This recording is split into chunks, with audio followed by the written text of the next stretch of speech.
ओम शांति। आज 10 अप्रैल 2026 के साकार मधुर महावाक्य हैं।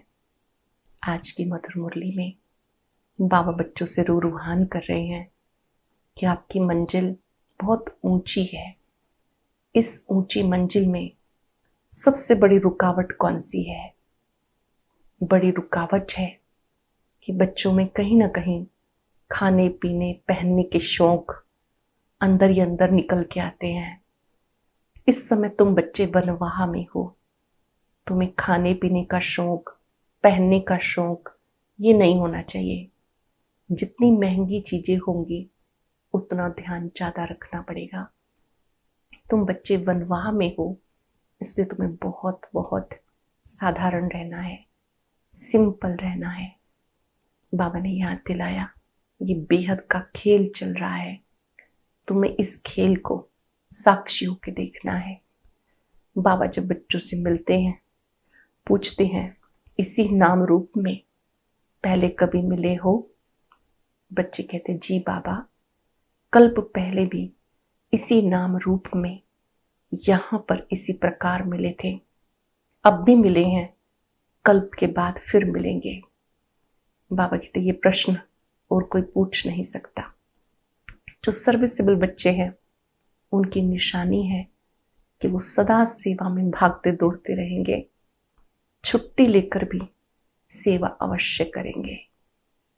गाते हैं ज्ञान अंजन सतगुरु दिया, अज्ञान अंधेर विनाश। बाबा आते हैं, ज्ञान अंजन देते हैं। तुम बच्चे भारत का बेड़ा पार करने के निमित्त बनते हो, बाबा के मददगार हो। इस समय तुम बच्चों को तन मन धन से बाबा के कार्य में सहयोगी बनना है। माया से सावधान रहना है। माया बार बार बुद्धियों तोड़ देती है। इतना अच्छा पुरुषार्थ करना है, एक बाबा की याद रहे।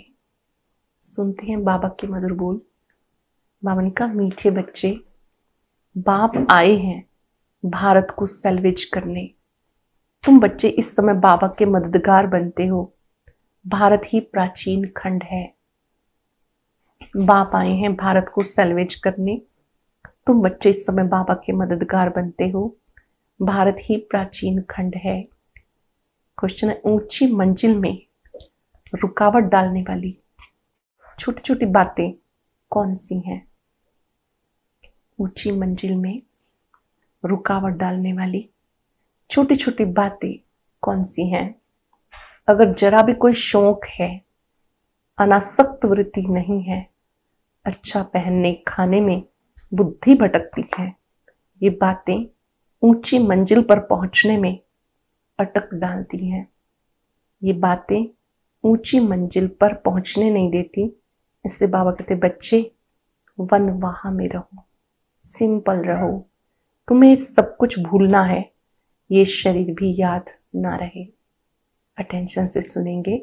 इस शरीर को भी भूलना है, इसलिए शरीर भी याद ना रहे। सब कुछ भुला देना है। कैसे भूलेंगे? बुद्धि से सब कुछ अर्पण कर देंगे। सब कुछ बाबा आपका है, बस आप मेरे हो। सब कुछ तेरा, बस तू मेरा। ये अभ्यास करना है। ओम शांति। बच्चों को समझाया है भारत ही अविनाशी खंड है। इसका असल नाम है भारत खंड। हिंदुस्तान नाम तो बाद में पड़ा। भारत को कहा जाता स्पिरिचुअल खंड। ये प्राचीन खंड है। भारत भूमि स्पिरिचुअल भूमि है, आध्यात्मिक भूमि है, प्राचीन खंड है। नई दुनिया में जब भारत खंड था तो और कोई भी खंड नहीं था। मुख्य है ही इस्लामी, बोधी और क्रिश्चियन। अभी तो बहुत खंड हो गए। भारत अविनाशी खंड है, उसको ही स्वर्ग हेवन कहते हैं। नई दुनिया में नया खंड एक भारत ही है। नई दुनिया रचने वाला परम पिता परमात्मा है। स्वर्ग का रचयिता हेवनली गॉड फादर है। भारतवासी जानते ये भारत अविनाशी खंड है। भारत स्वर्ग था। जब कोई मरता है कहते हैं स्वर्ग पधारा, समझते स्वर्ग कहीं ऊपर है, दिलवाड़ा मंदिर में बैकुंठ के चित्र छत में दिखाए हैं, नीचे तपस्या करते हुए, और स्वर्ग के चित्र छत में दिखाए हैं। ये किसी की बुद्धि में नहीं आता। भारत ही हेवन था, अब नहीं है। अभी तो हेल है, तो ये भी अज्ञान ठहरा। ज्ञान और अज्ञान दो चीजें होती हैं। ज्ञान को कहा जाता दिन, अज्ञान को कहा जाता रात। घोर सोचरा और घोर अंधियारा कहा जाता। सोचरा माना राइज, अंधियारा माना फॉल। सोचरा माना राइज, अंधियारा माना फॉल। मनुष्य सूर्य का फॉल देखने के लिए सनसेट पे जाते हैं। बहुत से मनुष्यों को शौक होता है कि हम जाएं और देखें कैसे सूर्यास्त होता है। अब वह तो है हद की बातें। इसके लिए कहा जाता ब्रह्मा का दिन, ब्रह्मा की रात। अब ब्रह्मा तो है प्रजापिता, तो जरूर प्रजा का पिता हुआ। ज्ञान अंजन सतगुरु दिया, अज्ञान अंधेर विनाश। ये बातें दुनिया में कोई नहीं समझते। यह नई दुनिया के लिए नई नॉलेज, हेवन के लिए, हेवनली गॉड फादर की नॉलेज चाहिए। गाते हैं फादर इज नॉलेजफुल, तो टीचर हो गया। फादर नॉलेजफुल है तो वो टीचर हो गया। फादर को कहा जाता पतित पावन, और कोई को पतित पावन नहीं कह सकते। वर्ल्ड गॉड फादर, ये एक शिव बाबा को कह सकते हैं, किसी देवी देवता को नहीं कह सकते। वर्ल्ड गॉड फादर एक निराकार बाप को कहते हैं। Great great grandfather Shiv Baba को नहीं कह सकते। ग्रेट ग्रेट ग्रैंड फादर है प्रजापिता ब्रह्मा, उनसे बिरादरी निकलती है। वह इनकॉर्पोरियल गॉड फादर निराकार आत्माओं का बाप है।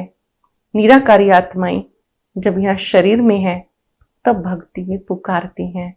ये सब तुम नई बातें सुनते हो, यथार्थ रीति कोई भी शास्त्र में नहीं है। बाबा कहते मैं सम्मुख बैठ तुम बच्चों को समझाता हूं, फिर ज्ञान सारा गुम हो जाता है। फिर जब बाप आए तब आकर यथार्थ ज्ञान सुनाए। बच्चों को सम्मुख समझाकर वर्षा देते हैं, फिर बाद में शास्त्र बनते हैं। यथार्थ तो बन ना सके, क्योंकि अब ये दुनिया खत्म होने वाली है। बाप आए हैं नई दुनिया की तरफ ले जाने। बाबा ने कहा झूठी चीज होगी, क्योंकि उतरती कला की होती है, सच से चढ़ती कला होती है। बाप आते हैं तुम बच्चों को चढ़ती कला में ले जाने के लिए। जब हम बाबा के बनते हैं तो कौन सी कला शुरू होती है? चढ़ती कला। उससे पहले उतरती कला में थे। तो राइज और फॉल ये भी समझने की बात है। इस सूर्य का भी राइज और फॉल होता है, जो बच्चे जाकर देखते हैं। अब तुम बच्चों को ज्ञान सूर्य का उदय होना देखना है। Rise of Bharat, downfall of Bharat. Bharat ऐसे डूबता है जैसे सूर्य डूबता है। सत्यनारायण की कथा में ये दिखाते हैं भारत का बेड़ा नीचे चला जाता, फिर बाबा आकर सैल्वेज करते हैं। तुम इस भारत को फिर से सैल्वेज करते हो, ये तुम बच्चे जानते हो। तुम निमंत्रण भी देते हो। नव निर्माण प्रदर्शनी भी नाम ठीक है। नई दुनिया कैसे स्थापन होती है उसकी प्रदर्शनी चित्रों द्वारा समझाने दी जाती, वही नाम चलाए तो अच्छा है। नई दुनिया कैसे स्थापन होती, वह राइज कैसे होता, ये तुम देखते हो। जरूर पुरानी दुनिया फॉल होती है, तब दिखाते हैं राइज कैसे होता। ये भी एक स्टोरी है। राज्य लेना और गंवाना। 5000 वर्ष पहले क्या था? कहेंगे सूर्यवंशियों का राज्य था। फिर चंद्रवंशी राज्य स्थापन हुआ। वो तो एक दो से राज्य लेते, दिखाते फलाने से राज्य लिया। वह कोई सीढ़ी नहीं समझते। ये तो बाबा समझाते तुम गोल्डन एज से सिल्वर एज में गए, सीढ़ी उतरते आए। ये 84 जन्मों की सीढ़ी है। सीढ़ी उतरनी होती है, फिर चढ़नी भी होती है। डाउनफॉल का भी राज समझाना होता। भारत का डाउनफॉल कितना समय, राइज कितना समय। फॉल एंड राइज भारतवासी, उत्थान और पतन भारतवासियों का गाया हुआ है। विचार सागर मंथन करना है। मनुष्यों को टेम्पटेशन में कैसे लाएं, फिर निमंत्रण भी देना है। बहनों भाइयों आकर समझो। बाप की महिमा पहले बतानी है। शिव बाबा की महिमा का एक बोर्ड होना चाहिए। एक बोर्ड पर बाबा की महिमा लिखी होनी चाहिए। पतित पावन, ज्ञान सागर, पवित्रता, सुख शांति का सागर, संपत्ति का सागर, सबका सद्गति दाता, जगत पिता, जगत शिक्षक, जगत गुरु शिव बाबा ने आकर सूर्यवंशी, चंद्रवंशी उनसे आकर के वर्षा लो। बाबा की पूरी महिमा लिखो। वही पतित पावन है, ज्ञान सागर है, जगत पिता, जगत शिक्षक, जगत सतगुरु है। उनसे आकर सूर्यवंशी, चंद्रवंशी वर्षा लो तो मनुष्यों को बाप का पता पड़े। बाप की और श्री कृष्ण की महिमा अलग अलग है। ये तुम बच्चों की बुद्धि में बैठा हुआ है। सर्विसेबल बच्चे जो हैं वो सारा दिन दौड़ा दौड़ी करते रहते हैं। अपनी लौकिक सर्विस होते भी छुट्टी ले सर्विस में लग जाते हैं। ये है ही ईश्वरीय गवर्नमेंट। खास बच्चियां अगर ऐसी सर्विस में लग जाएं तो बहुत नाम निकाल सकती हैं। सर्विसेबल बच्चों की पालना अच्छी तरह से होती रहती है क्योंकि शिव बाबा का भंडारा भरपूर है। जिस भंडारे से खाया वह भंडारा भरपूर, काल कंटक सब दूर। तुम हो शिववंशी, वह रचता है और ये रचना है। बाबुल नाम बहुत मीठा है। शिव साजन भी तो है ना। शिव बाबा की महिमा ही अलग है। निराकार अक्षर लिखने से समझते हैं उनका कोई आकार नहीं। मोस्ट बिलव्ड एक शिव बाबा है। परम प्रिय तो लिखना ही है। इस समय लड़ाई का मैदान उनका भी है तो तुम्हारा भी है। इस समय लड़ाई का मैदान है। शिव शक्तियां नॉन वायलेंस गाई जाती हैं और डबल अहिंसक हैं, परंतु चित्रों में देवियों को भी हथियार दे हिंसा दिखा दी। वास्तव में तुम योग अथवा याद के बल से विश्व की बादशाही लेते हो। अंडरलाइन करेंगे, याद के बल से विश्व की बादशाही। हथियारों आदि की बात ही नहीं। गंगा का प्रभाव बहुत है। भूतों को साक्षात्कार भी होगा। भक्ति मार्ग में समझते गंगा जल मिले तब उद्धार हो, इसलिए गुप्त गंगा कहते रहते हैं। कहते बाण मारा गंगा निकल आई। गौमुख से भी गंगा दिखाते हैं। तुम पूछेंगे तो कहेंगे गुप्त गंगा निकल रही है। त्रिवेणी पर भी सरस्वती को गुप्त दिखाया। मनुष्यों ने बहुत बातें बना दी, यहाँ तो एक ही बात है, सिर्फ अल्लाह बस। अल्लाह आकर बहिश्त स्थापन करते हैं, खुदा हेवन स्थापन करते हैं, ईश्वर स्वर्ग स्थापन करते हैं। वास्तव में ईश्वर तो एक है। ये तो अपनी अपनी भाषा में भिन्न भिन्न नाम रख दिए। ये समझते हैं अल्लाह से जरूर स्वर्ग की बादशाही मिलेगी। यहाँ तो बाबा कहते मन मना भव। बाप को याद करने से वर्षा याद आएगा। रचता की रचना है ही स्वर्ग। ऐसे थोड़ा ही कहेंगे राम ने नरक रचा। भारतवासियों को ये पता ही नहीं निराकार रचता कौन है। तुम जानते हो नरक का रचता रावण है, जिसको जलाते हैं। रावण राज्य में भक्ति मार्ग का सैपलिंग कितना बड़ा है। रावण का रूप भी बड़ा भयंकर बनाया। बोलते भी रावण हमारा दुश्मन है। बाबा ने अर्थ समझाया। शिव बाबा तो बिंदी है, परंतु जड़ चित्र बना दिया। ये तो बिंदी की पूजा कैसे हो? पुजारी तो बनना है ना। आत्मा के लिए कहते हैं भ्रिकुटी के बीच में चमकता है जब सितारा। आत्मा के लिए कहते हैं यहाँ भ्रिकुटी के बीच में चमकता है जब सितारा। फिर कहते हैं आत्मा सो परमात्मा। फिर 1000 सूर्य से ज्यादा तेज कैसे होगा? आत्मा का वर्णन करते हैं लेकिन समझते नहीं। अगर परमात्मा 1000 सूर्य से तेज हो तो हर एक में प्रवेश कैसे करें? कितनी अयथार्थ बातें हैं जो सुनकर क्या बन गए। कहते आत्मा सो परमात्मा, तो बाप का रूप भी ऐसा ही होगा, परंतु पूजा के लिए बड़ा बनाया। पत्थर कितने बड़े बड़े चित्र बनाते हैं। पत्थर के बहुत बड़े बड़े चित्र बनाते, जैसे गुफा में बड़े बड़े पांडव दिखाए हैं। जानते कुछ नहीं। ये है पढ़ाई। धंधा और पढ़ाई अलग अलग है। बाबा पढ़ाते हैं और धंधा भी सिखाते हैं। बोर्ड में भी पहले बाबा की महिमा होनी चाहिए। बाबा की फुल महिमा लिखनी है। आज सभी कोर्टली स्टूडेंट को ये कार्य जरूर करना है। हम बाबा की महिमा क्या क्या जानते हैं, वो क्या है? ज्ञान सागर है, सुख सागर है, पवित्रता का सागर। इससे भी अलग पूरी महिमा लिखनी है। ये बातें तुम बच्चों की बुद्धि में नंबरवार पुरुषार्थ अनुसार आती हैं। इसलिए महारथी घोड़े सवार कहा जाता। हथियार आदि की कोई बात नहीं, बाप बुद्धि का ताला खोल देते। ये गोदरेज का ताला और कोई खोल ना सके। बाप के पास मिलने आते हैं। बाबा बच्चों से पूछते हैं, आगे कभी मिले हो, इस जगह पर इस दिन कभी मिले हो? तो बच्चे कहते हैं, हाँ बाबा 5,000 वर्ष पहले मिले थे। अब ये बातें ऐसे और कोई पूछ ना सके। कितनी गुह्य समझने की बातें हैं, कितनी ज्ञान की युक्तियां बाबा समझाते, परंतु धारणा नंबरवार होती। शिव बाबा की महिमा अलग है, ब्रह्मा विष्णु शंकर की महिमा अलग है। हर एक का पार्ट अलग अलग है। एक ना मिले दूसरे से, ये अनादि ड्रामा है, वही फिर रिपीट होगा।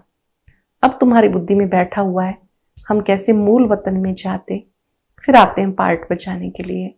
जाते हैं वाया सूक्ष्म वतन। आते समय सूक्ष्म वतन नहीं है। सूक्ष्म वतन का साक्षात्कार कभी किसी को होता ही नहीं।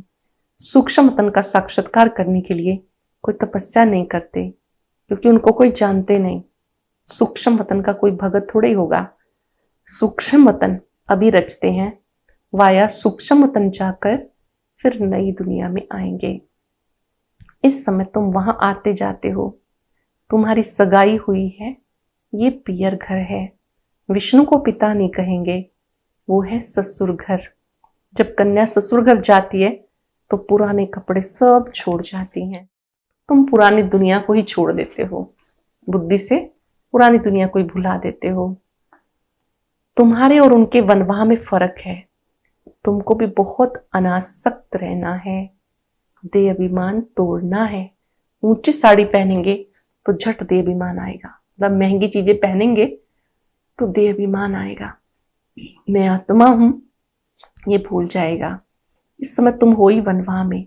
वनवाह और वानप्रस्थ एक ही बात है। शरीर ही छोड़ना है तो साड़ी नहीं छोड़ेंगी क्या? बाबा ने कहा शरीर ही यहाँ छोड़ के जाना है तो क्या ऊंची साड़ी पहनने का संकल्प, खाने पीने के शौक, वो नहीं छोड़ेंगी क्या? हल्की साड़ी मिलती है, दिल ही छोटी हो जाती है। उसमें तो खुशी होनी चाहिए। अच्छा हुआ जो हल्का वस्त्र मिला। अच्छी चीज को तो संभालना पड़ता। ये पहनने खाने की छोटी छोटी बातें भी ऊंची मंजिल पर पहुंचने में बहुत अटक डालती हैं। मंजिल बहुत बड़ी है। कथा भी सुनाते हैं, पति को कहा ये लाठी भी छोड़ दो। बाबा भी कहते पुराना कपड़ा, पुरानी दुनिया सब खत्म होनी है। इसे सारी दुनिया से बुद्धि योग तोड़ देना है। इसको बेहद का सन्यास कहते हैं। सन्यासियों ने हद का सन्यास किया। अब फिर वो अंदर आ गए। आगे तो उनमें बहुत ताकत थी। उतरने वालों की महिमा क्या हो सकती है। नई नई आत्माएं पिछाड़ी तक आती रहती हैं पार्ट बचाने। उसमें क्या ताकत होगी? तुम पूरे 84 जन्म लेते हो। ये समझने के लिए कितनी अच्छी बुद्धि चाहिए। सर्विसेबल बच्चे सर्विस में उछलते रहते हैं। सर्विसेबल बच्चे क्या करते हैं? सेवा में उछलते रहते हैं। ज्ञान सागर के बच्चे ऐसे भाषण करें जैसे बाबा उछलता है। इसमें फंक नहीं होना, बहुत उत्साही बनना है, सबको बाबा का संदेश देना है। अच्छा, मीठे मीठे सिक्के लगे बच्चों प्रति माता पिता बाप दादा का याद प्यार गुड मॉर्निंग। रूहानी बाप की रूहानी बच्चों को नमस्ते। हम रूहानी बच्चों की रूहानी बाप दादा को याद प्यार नमस्ते गुड मॉर्निंग। शुक्रिया बाबा, शुक्रिया। धारणा के लिए सार, बुद्धि से बेहद का संन्यास करना है। वापस घर जाने का समय है, इसलिए पुरानी दुनिया, पुराने शरीर से अनासक्त रहना है। ड्रामा की हर सीन को देखते हुए सदा हर्षित रहना है। बुद्धि से बेहद का संन्यास करना है। वापस घर जाने का समय है, इसलिए पुरानी दुनिया, पुराने शरीर से अनासक्त रहना है। ड्रामा की हर सीन को देखते हुए सदा हर्षित रहना है।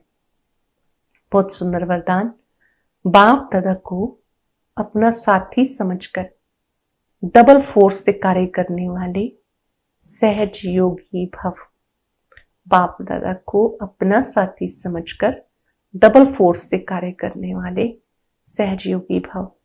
कोई भी कार्य करते बाप दादा को अपना साथी बना लो तो डबल फोर्स से कार्य होगा और स्मृति भी बहुत सहज रहेगी, क्योंकि जो सदा साथ रहता है उसको याद स्वतः बनी रहती है। तो ऐसे साथी रहने से वह बुद्धि द्वारा निरंतर सत्य का संग करने से सहज योगी बन जाएंगे और पावरफुल संग होने के कारण हर कर्तव्य में आपका डबल फोर्स रहेगा, जिससे हर कार्य में सफलता की अनुभूति होगी। बाबा का संग रहेगा, सत्य का संग रहेगा तो डबल फोर्स से काम होता रहेगा, जिससे हर कार्य में सफलता मिलेगी। इस लोगों ने महारथी वो हैं जो कभी माया के प्रभाव में परवश ना हो। महारथी वो जो कभी माया के प्रभाव में परवश ना हो। आज हम याद करेंगे, दिल से बाबा को थैंक्स देंगे। आपने हमें सहज योगी बनाया, आपका शुक्रिया। बहुत ही सुंदर विधि सिखाई। मैं सदा तुम्हारे साथ हूं। अपना साथ और हाथ देकर निश्चिंत बना दिया, सहज योगी बना दिया, कर्म योगी बना दिया। बाबा से दृष्टि लेते हुए अपने आप को पक्का करा दे, सर्वशक्तिवान मेरा साथी है, भगवान मेरा साथी है।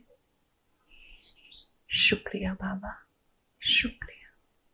और अभी आज का शक्तिशाली ज्ञान मोती सुनने के लिए ऊपर दिए गए बॉक्स पर क्लिक करें।